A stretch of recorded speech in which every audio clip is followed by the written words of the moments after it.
जागो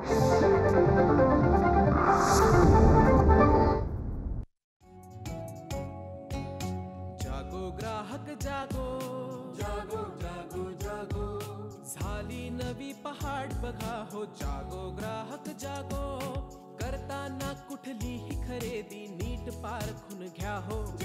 जरी वाटले फसगत झाली सोडून देऊ नका हो. जाणा आपल्या अधिकारांना, कायद्यातल्या तरतुदींना, बेईमानांना धडा शिकवूया. जागो ग्राहक जागो, जागो ग्राहक जागो. नमस्कार, मी रश्मी आंबेडकर आपल्या सगळ्यांचं ह्या कार्यक्रमात स्वागत करते. मंडळी, मुंबई ग्राहक पंचायत हे नाव आपल्या सगळ्यांच्या चांगल्याच परिचयाचं आहे.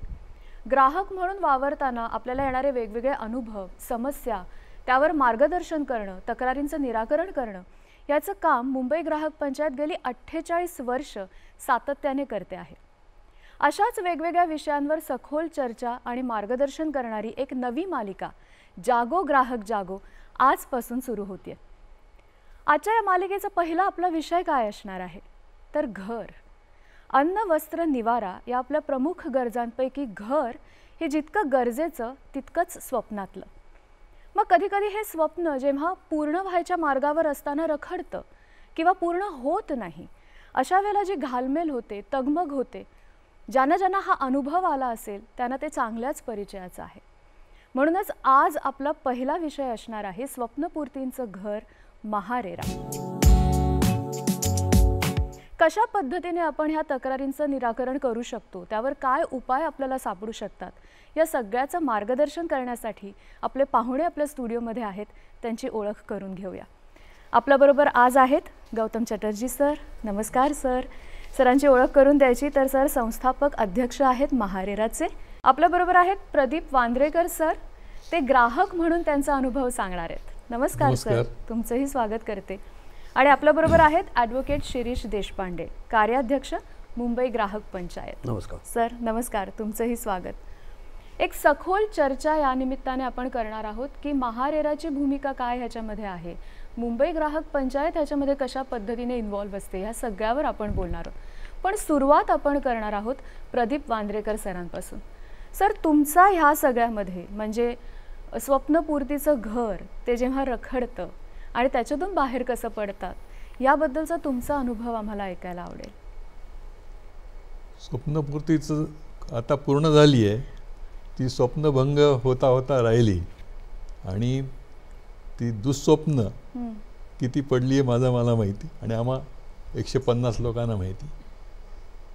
आमचे विकासक DSK हे पुण्यातले त्यावेळेचे नामवंत विकासक, त्यांनी जाहिरात केलेल्या भरोश्यावर आम्ही तिकडे सदनिका पैसे भरून बुक केल्या. महत्त्वाची गोष्ट म्हणजे मे जून 13 आम्ही सगळ्यांनी आमच्या ॲग्रीमेंट्स असतात ती जाऊन त्याची नोंदणी केली. म्हणजे त्यांनी विकासकांनी पण ते केलं, बोलवलं, ते नोंदणी झाली होती. आणि नोव्हेंबर 15 ताबा मिळेल असा अंदाज होता. पुढे जसे अनेक गृहप्रकल्प रखडतात, ते नोव्हेंबर 15 ऑगस्ट 16 होईल असं सांगितलं.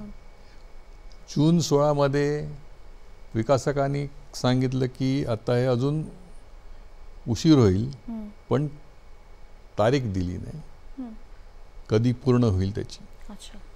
2017च्या सुरुवातीला त्यांच्या आर्थिक अडचणीची पेपरमध्ये, वर्तमानपत्रामध्ये बातम्या यायला लागल्या. त्यामुळे आम्ही जरा सतर्क झालो. इतके दिवस भरोश्यावर काम चाललं होतं, सतर्क झालो, जाऊन चौकशी करायला लागलो कधी मिळू शकेल. तेव्हा जुलै 17 ताबा मिळेल असं मुंबई त्यांच्या कार्यालयाने सांगितलं. जुलै गेला, घर ताब्यात यायची काही चिन्ह दिसत नव्हती. त्या दरम्यान आमचे एक दुसरे ग्राहक उदय साने यांनी आता नव्या तंत्रज्ञानाप्रमाणे नेटवर जाऊन कुठून तरी लिस्ट बनवली. अच्छा. की कोणी कोणी घरं खरेदी केली या सदाफुली प्रकल्पामध्ये. ते मिळाल्यावर मी त्यांच्याशी बोललो की आपण भेटलं पाहिजे, असं फक्त मेलवरच काम नाही होणार, त्याला आता व्हर्च्युअल मध्ये होणार नाही, निदान काहीतरी आपली ओळख झाल्याशिवाय पुढे सरकता येणार नाही. म्हणून आम्ही सगळ्या जवळजवळ 50-80 लोकांना फोन केले. त्यांना सांगितलं असं आहे, आमचा असा विचार आहे, तर तुम्ही 3 सप्टेंबर 17 आमच्या घरी या, माझ्या घरी. कारण किती लोक येणार माहीत नाही, काय हॉल बुक करायचं, पैसे कोण खर्च करायचे, अगोदरच झालेले खर्च, तर त्याला काय मर्यादा नाही. तर माझ्या घरी आम्ही जमलो. त्याच्यात आनंदाची गोष्ट नाही, जवळजवळ 25 ग्राहक आले आणि पहिल्यांदाच आम्ही भेटत होतो, कोणी कोणाला ओळखत नव्हतंच. खास नशिबाने आमच्या नशिबाने माझे शेजारी एक पराग भिडे, ते पण ग्राहक होते आमच्याच बाजूला राहणारे. तर आम्ही दोघांनी मिळून सांगितलं की नुसतं चर्चा करून काय होणार नाही, आपल्या ग्राहकांना फोकस केलं पाहिजे, त्यांचं काय काय आपल्याकडे पर्याय आहेत त्याचा सगळा विचार करूया आणि मग आपण काय लोक ठरवतील त्याप्रमाणे जाऊ. पर्यायाचा विचार केला तर पहिला पर्याय म्हणजे आतापर्यंत काय नाही तसं अजून काही करायचं नाही. अच्छा. आणि वाट पाहायची, भगवान भरोसे होईल तेव्हा बघू. दुसरा पर्याय विकासकांना जाऊन भेटा आणि त्यांना सांगा लवकर करा. तिसरा पर्याय ग्राहक न्यायालयात जा, पण ग्राहक न्यायालय ताबा देऊ शकत नाही, पैसे परत देऊ शकतं. मग राहायला रेरा तेव्हा नवं होतं, चटर्जी साहेबांची काही ओळख झाली नव्हती तेव्हा, आणि रेरा कोणालाच असा खास माहीत नव्हता. 16 साली कायदा झाला, हे 17 सालची गोष्ट. रेरामध्ये जाय आणि शेवटचा पर्याय म्हणजे DSKना सांगून आपण ताबा घ्यायचा आणि उरलेलं काम पूर्ण करायचं.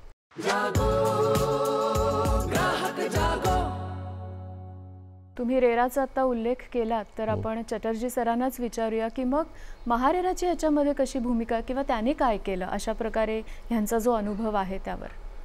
हा रेरा कायदा गेम चेंजर कायदा ज्याला आपण म्हणतो या रिअल एस्टेट सेक्टरसाठी, तो 2016चा कायदा 1 मे 2017 साली अंमलात आला. आणि एक चांगली गोष्ट अशी झाली की ह्या कायद्यान्वये आपल्याला रखडलेली जुने प्रकल्प आणि नवीन प्रकल्प ह्या दोन्ही रजिस्टर करण्याची त्याच्यामध्ये तरतूद होती. आणि त्या अनुषंगाने हा सदाफुली प्रकल्प त्यांचे 3 बिल्डिंग्स, याच्यामध्ये जवळपास 280-90 टोटल घरं होती, ते त्यांनी रजिस्टर केलं. आणि रजिस्टर करून हे 2013चा प्रकल्प 15ला पूर्ण होणार असं जे काही होतं ते कायद्यामध्येच अशी तरतूद होती की तुम्ही हे जुने प्रकल्प रजिस्टर करताना नवीन तारीख तुम्ही देऊ शकता. त्यांनी एप्रिल 2018ची तारीख देऊन रजिस्टर केली. ह्या लोकांना सुद्धा कळलं असेल, नवीन कायद्याप्रमाणे त्यांना थोडा आशाची किरण दिसली असेल की 2018पर्यंत तरी पूर्ण होतील, पण 2018 ओलांडून सुद्धा काही झालं नाही. आणि त्या दरम्यान हे डेव्हलपर आणखीन अडचणीत आले, ते काही आर्थिक गुन्ह्याच्या ह्याच्या अनुषंगाने ते जेलमध्ये पण गेले. आता त्याच वेळेला DSKचे अनेक प्रकल्प जे चालू होते त्याच्यामध्ये काही वकिलांनी लोकांना सांगितलं असणार की तुम्ही आता सेक्शन 18 रेरा कायद्याच्या ह्याच्याप्रमाणे तुम्ही जर पैसे मागितले तुम्हाला पैसे मिळतील. बरेच ऑर्डरसुद्धा रेराने केलं, परंतु ते ऑर्डरची अंमलबजावणी होईल कशी, ज्या माणसांच्याकडनं पैसे अपेक्षित आहे तो माणूस तो जेलमध्ये आहे. ह्या दरम्यान ह्यांचे सदाफुलीचे सुद्धा जवळजवळ 100 लोकांनी आपल्याकडे तक्रार केली सेक्शन 31 प्रमाणे. तक्रारीच्या आपण ज्या वेळेला ऐकायला घेतलं तोपर्यंत आणखीन एका कायद्यान्वये Maharashtra protection of investors MPID ॲक्टमध्ये ह्या DSKच्या सर्व जमिनी ज्या अटॅच झाली होती.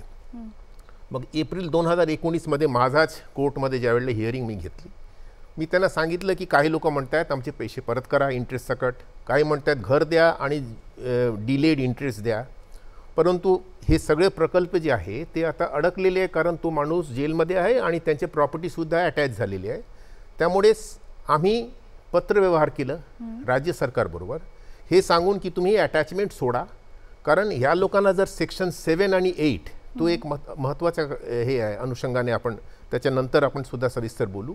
त्या अनुषंगाने जर प्रकल्प पूर्ण करून लोकांना ताबा द्यायचे असेल तर मला वाटतं अटॅचमेंट आपल्याला सोडवायला पाहिजे. आणि त्याच दरम्यान मला वाटतं हे MGP कडे गेले, कारण आम्ही त्यांना सांगितलं की तुम्हाला एकत्र यावे लागेल आणि एकत्र येऊन सेक्शन 7 मध्ये असोसिएशन ऑफ अलॉटीज फॉर्म करावे लागेल, म्हणजे आम्हाला सेक्शन 7 आणि 8 खाली तुम्हाला पुढची दिशा ठरवून देता येईल आणि घर प्रकल्प पूर्ण करता येईल.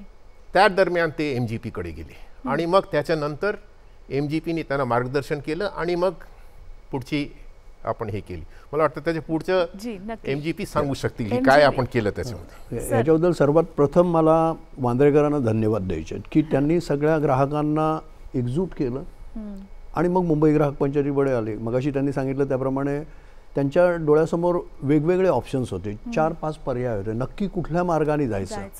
आणि ह्याच्यासाठी ते आमच्याकडे आले आणि त्यांना आम्ही हेच सांगितलं की तुम्ही सगळ्या ग्राहकांना संघटित करा, त्यांची कोऑपरेटिव्ह सोसायटी फॉर्म करा आणि नंतर महारेरा हा एकच तुम्हाला पर्याय आहे की जो तुम्हाला मार्ग देऊ शकेल. आणि मला सांगायला आनंद वाटतो त्याप्रमाणे त्यांनी केलं.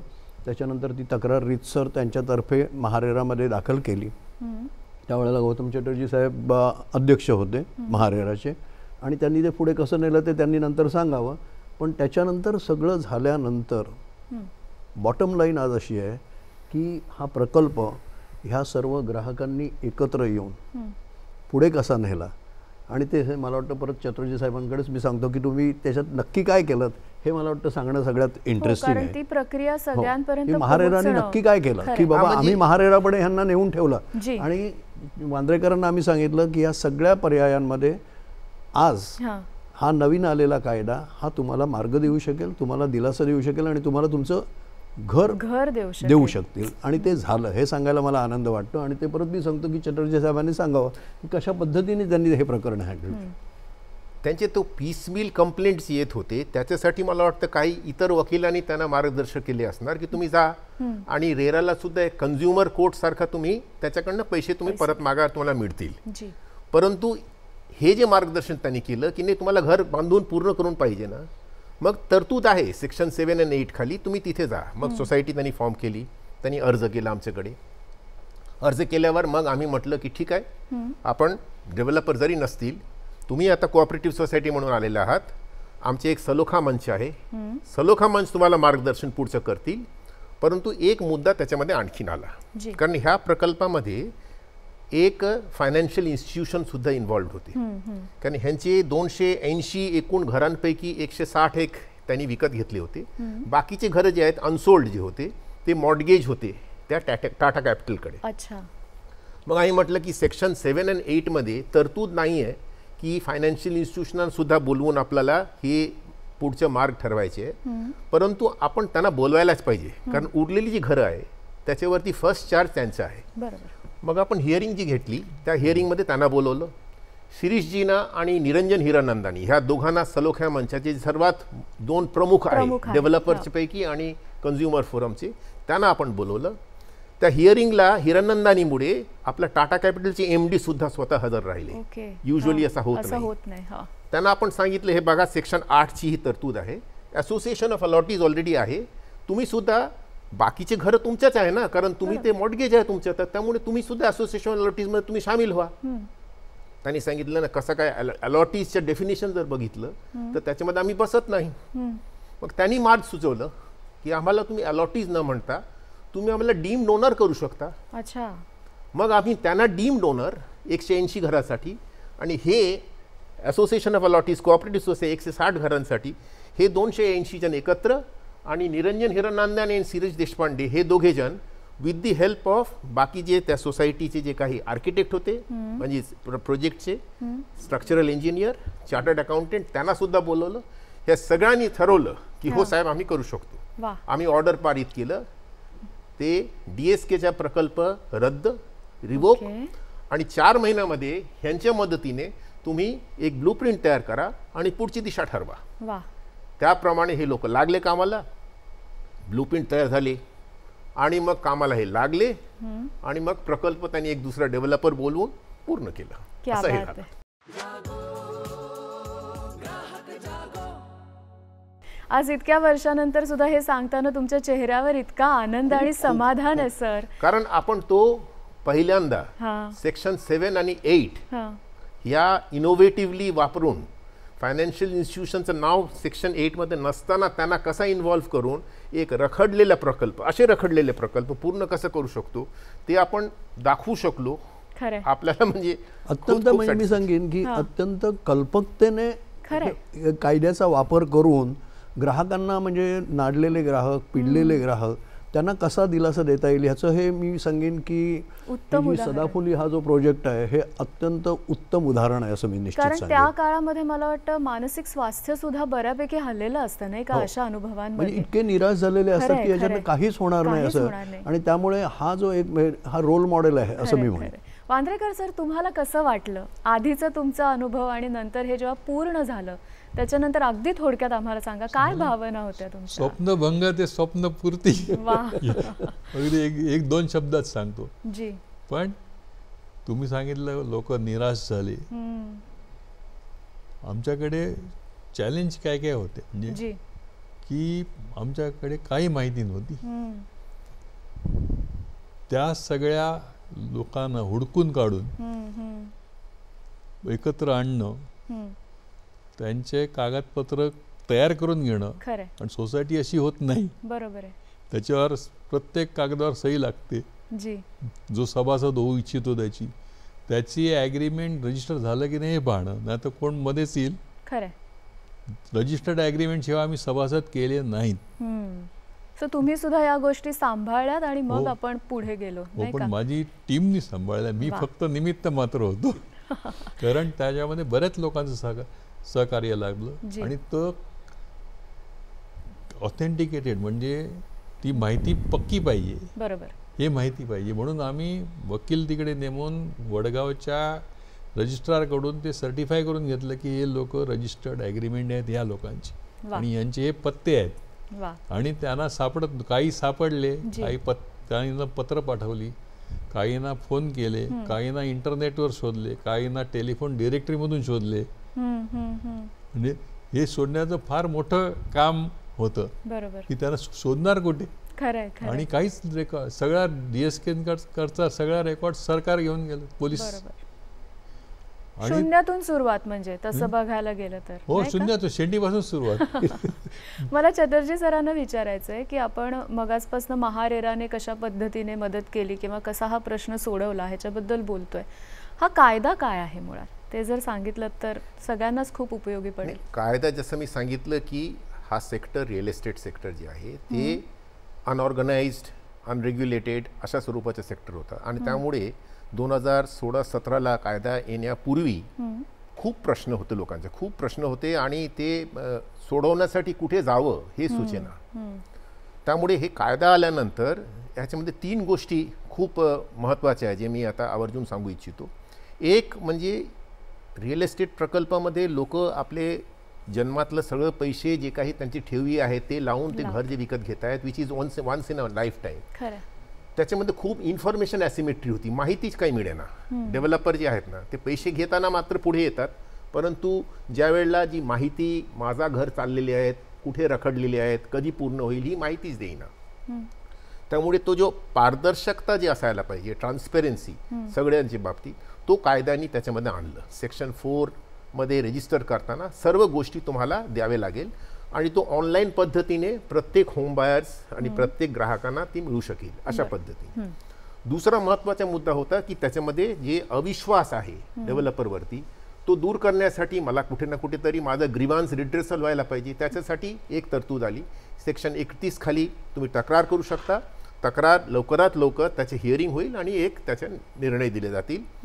त्याचे पलीकडे जाऊन महारेरांनी रेरा कायद्याच्या सेक्शन 32चा उपयोग करून त्याच्यामध्ये श्रेय मी ह्यांनाच देईन की त्यांनी पॉइंट आउट केलं होतं की सलोखा मंच तयार करा. जी. हां. सर्व गोष्टी क्वासाई ज्युडिशियल करून एक जज सारखा हिअरिंग देऊन निर्णय देण्यापेक्षा जर दोघंजण एकत्र बसून जर त्याच्यामध्ये मार्ग निघालं तर ते सुद्धा करायला पाहिजे. ते सुद्धा आपण त्याच्यामध्ये केलं. त्यामुळे ट्रस्ट बिल्डिंग बाबतीत रेरा कायद्याने खूप पुढे हे केलं. आणि तिसरा, जुने प्रकल्प पूर्ण होईना हो हे सर्वात मोठा एक प्रश्न होता. खरंय. त्यामुळे पूर्णत्वास नेण्यासाठी तारीख तुम्ही द्या आणि तारीख जी आहे त्या तारखेच्या आतच तुम्ही पूर्ण करा. हे हा एक मुद्दा ॲक्टमध्ये होता. ह्या 3 मुद्द्यावरती मला वाटतं रेरा कायदा आला आणि त्याप्रमाणे आपण पुढे गेलो. परंतु हे सेक्शन 7 आणि 8 ज्याचा वापर आपण केलं ते हे सुद्धा कुठेतरी बारकाईने लिहिलेले आहेत. परंतु आम्ही म्हटलं की नाही, जुने प्रकल्प जर आपण कायद्यामध्ये आणलं तर त्याच्यामध्ये खूप रखडलेले प्रकल्प असतील आणि त्याचे ज्वलंत उदाहरण आहे सदाफुली. आणि तिथे आपण हा एक्सपेरिमेंट केला. आता एक्सपेरिमेंट करताना ह्याच्यामधनं काय शिक आपल्याला मिळतं, व्हॉट आर दी लर्निंग्स. सर्वात मोठा वांद्रेकरांनी घेतलेले जे स्टँड आहे की विखुरलेले सगळे खरेदीदारक होते, त्यांना एकत्र आणण्याचं काम त्यांनी केलं. That is the first thing that he did. Number 2, ते बरेचसे प्रेशर्स होते की नाही तुम्ही आता कन्झ्युमर कोर्टकडे जा किंवा ते रेरामध्येच जा, सेक्शन 31 वापरा. सेक्शन 7-8 कशाला वापरता तुम्ही? सेक्शन 31 वापरा आणि त्याच्यामधनं तुम्ही पैसे परत घ्या. तसं पण लोकांनी केलं.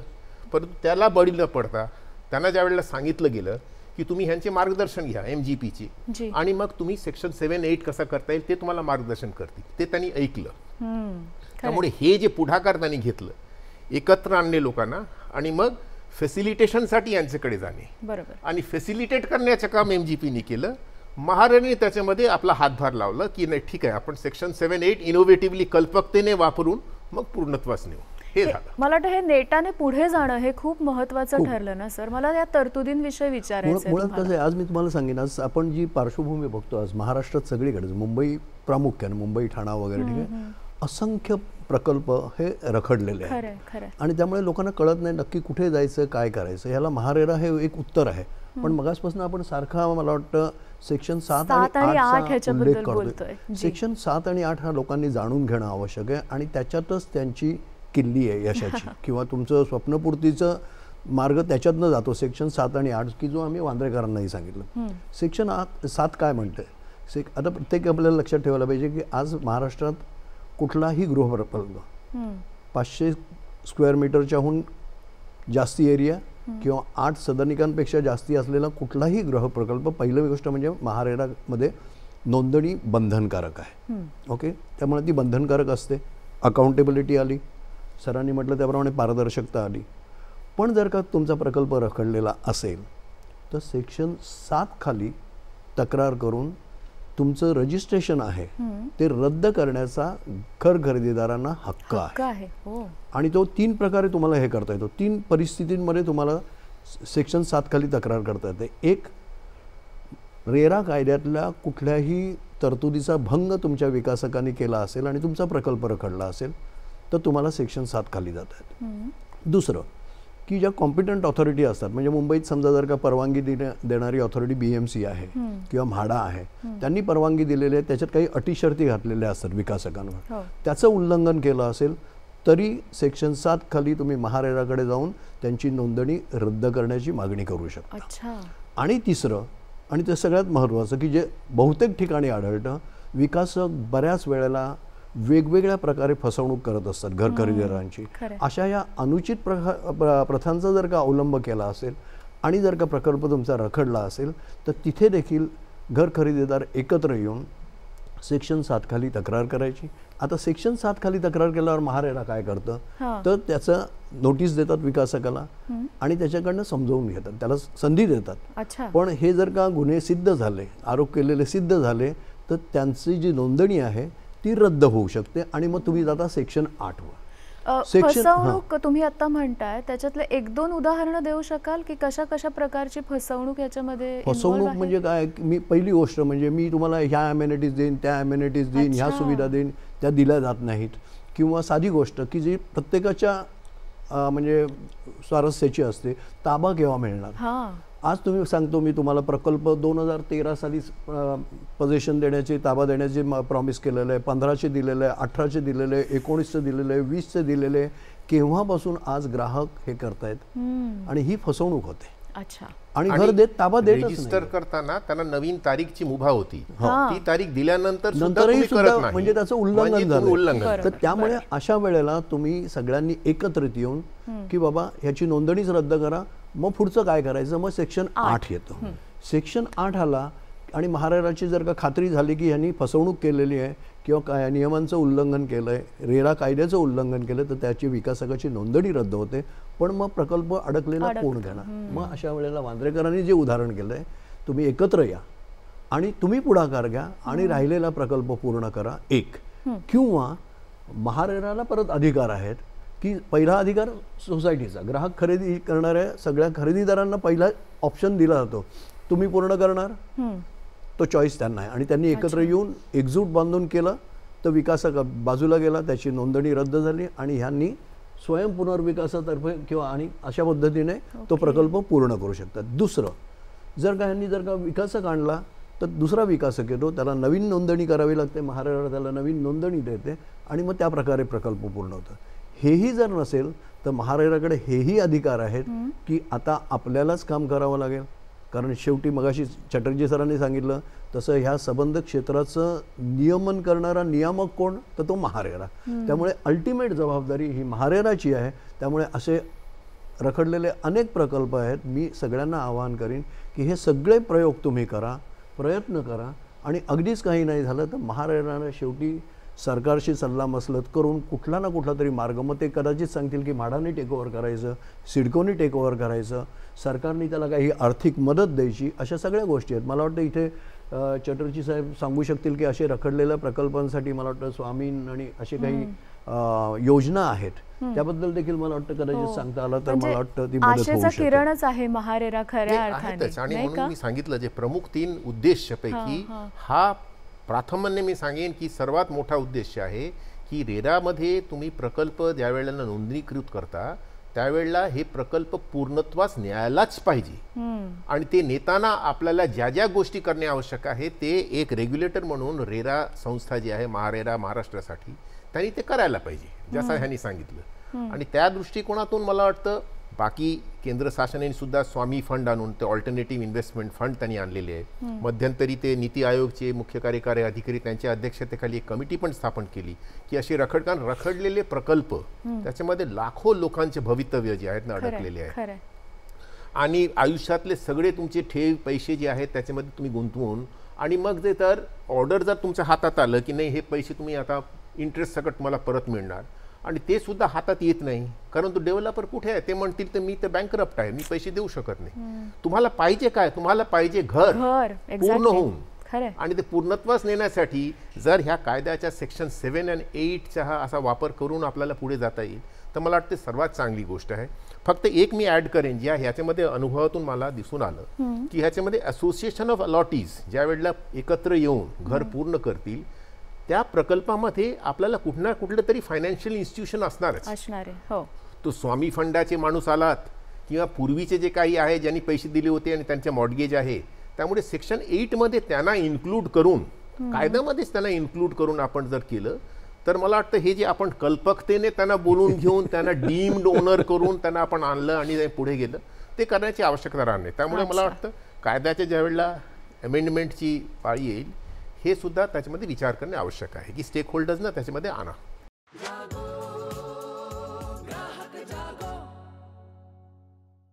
सर पण मग काय कारण असू शकतं की अशी रखडलेली प्रोजेक्ट्स असतात, आपण खूप पैसा गुंतवलेला असतो, स्वप्न बघत असतो त्या घरात राहण्याचं, पण ग्राहक एकत्र येत नाहीत, वाट बघत बसतात, काय कारण आहे? नाही, याचं कारण मुख्य म्हणजे काय माहिती आहे का की याच्याबद्दल असलेली माहिती की हा मार्ग आहे, कुठल्या मार्गाने मी जाऊ शकतो ह्याचं मार्गदर्शनच लोकांना माहीत नाही आहे की नक्की कुठे. आज आपण या कार्यक्रमात सांगितलं, माझी खात्री आहे की आज अशा पद्धतीने जर का लोकांना आपण ही माहिती पुरवली, आज महारेराचे अधिकारी स्वतः म्हणजे हे पहिले अध्यक्ष आणि महारेराने ज्या पद्धतीने रेरा कायदा राबवलेला आहे तर त्या ह्याच्यातनं ग्राहकांना निश्चित आशेचा किरण आहे आणि ही जी गृहस्वप्नपूर्ती जी आपण म्हणतो ती करण्याची ताकद कायद्याने दिलेली किंबहुना मी तर म्हणेन ही ताकद पण आहे आणि कायद्याने त्यांच्यावर दिलेली जबाबदारी पण आहे महारेरावर. आता जर का जबाबदारी त्यांच्यावर दिले तर ग्राहकांनी फक्त एवढंच करायचं की वांद्रेकरांनी जसं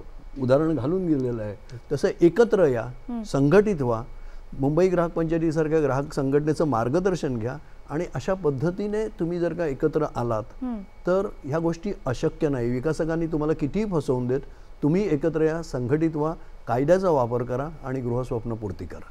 सरांना काहीतरी सांगायचं आहे.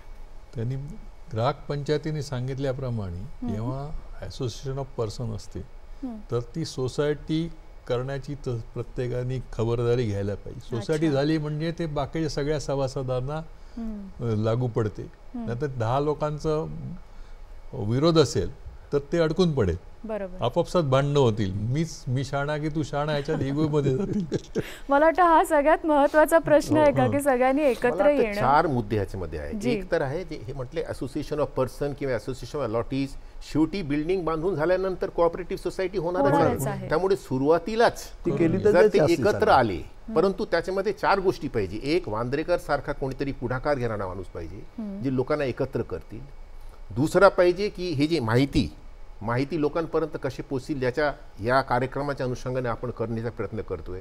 तिसरा, MGP सारखा ही संस्था जी आहे जी आपल्याला फॅसिलिटेट करतील, आणखीन माहिती लोकांपर्यंत पोहोचवतील. आणि एक प्रोएक्टिव्ह रेरा सारखी संस्था, महारेरा, जी हे सगळे एकत्र जर आले तर आपण पुढे नेण्याचं काम करू. हे 4 गोष्टी जर आपण एकत्र करू शकलो, मला 100% खात्री आहे की रखडलेले प्रकल्प आपण रेराच्या कायद्यांच्या अनुषंगाने करू शकतो. कायदा म्हटल्यावर भीती आहे का लोकांच्या मनात? मनात एक भीती असते, पण खरं म्हटलं तर लोकांनी एक समजून घेतलं पाहिजे, कायदे तुमच्यासाठी असतात. किंवा हा रेरा कायदा देखील जर का पाहिलात ना तर त्याचं प्रमुख उद्दिष्ट काय आहे? घर खरेदीदारांचं संरक्षण करायचं. बरोबर. आता जर का संसद तुमच्यासाठी एवढं सगळं करतंय, शासन सगळं करतंय, तर त्याचा वापर शेवटी कोण करणार? वापर ग्राहकांनीच करायला पाहिजे. आणि त्याच्यासाठी थोडीशी ग्राहक जागृती पाहिजे, जी आज आपण करतोय. तर त्यामुळे जर का ग्राहक जागा झाला तर त्याची फसवणूक होणार नाही आणि कायदे जे आहेत ते त्यांनी वापरायचे असतात. महारेरासारख्या ज्या यंत्रणा आहेत त्यांच्याकडे तुम्ही जाणं आवश्यक आहे. तुम्ही गेलाच नाही तर तुम्हाला कोण म्हणजे संरक्षण करणार असं आहे. तर त्यामुळे असे कायदे आहेत ग्राहकांच्या संरक्षणासाठी. ती माहिती ग्राहकांना असली पाहिजे. ते वापरायचे कसे, त्याच्यासाठी ग्राहक पंचायतीसारख्या संस्था आहेत, हे आम्ही मार्गदर्शन करत असतो. आणि अशा ज्या संस्था, नियामक संस्था वगैरे आहेत, त्यांच्याकडे जाऊन आपण दाद मागितली पाहिजे. दाद मागितली की ते दाद मिळू शकते. आणि आज जे महाराष्ट्रात जे चित्र दिसतंय, बरंचसं निराशाजनक चित्र आहे की रखडलेले प्रकल्प बरेच आहेत. मला वाटतं आजच्या कार्यक्रमानंतर अनेक ग्राहकांना याच्यातनं स्फूर्ती मिळेल, मार्गदर्शन मिळेल आणि रखडलेले प्रकल्प हे मार्गी लागतील. आणि बऱ्याच जणांची म्हणजे लक्षावधी लोकांची माझं एक ते घर, ते स्वप्न, ते निश्चित पुरं व्हायला मदत होईल अशी माझी खात्री आहे. मला वाटतं हाच मुद्दा आहे आज इथे थांबण्याचा. मगाचपासून आपल्या सगळ्यांच्या बोलण्यामध्ये सातत्याने सलोखा मंचचा उल्लेख होतोय. आज आपल्याकडे वेळ नाही आहे खरं तर, कारण हा विषय इतका मोठा आहे. तर ह्याचा दुसरा भाग घेऊन आपण लवकरच भेटणार आहोत. तर त्यावेळेला सलोखा मंच नेमकं काय आहे, कशा पद्धतीने ते कार्यरत असतं, त्याची वैशिष्ट्य काय आहे, इथूनच आपण सुरू करूया. आज तुम्ही तिघंही इथे आलात, आपण इतकी छान चर्चा केली, तुम्ही मार्गदर्शन केलं, तुमच्या तिघांचेही मी मनापासून आभार मानते. आणि रेराच्याच दुसऱ्या भागात आपण भेटणार आहोत. आज इथेच थांबतोय. नमस्कार.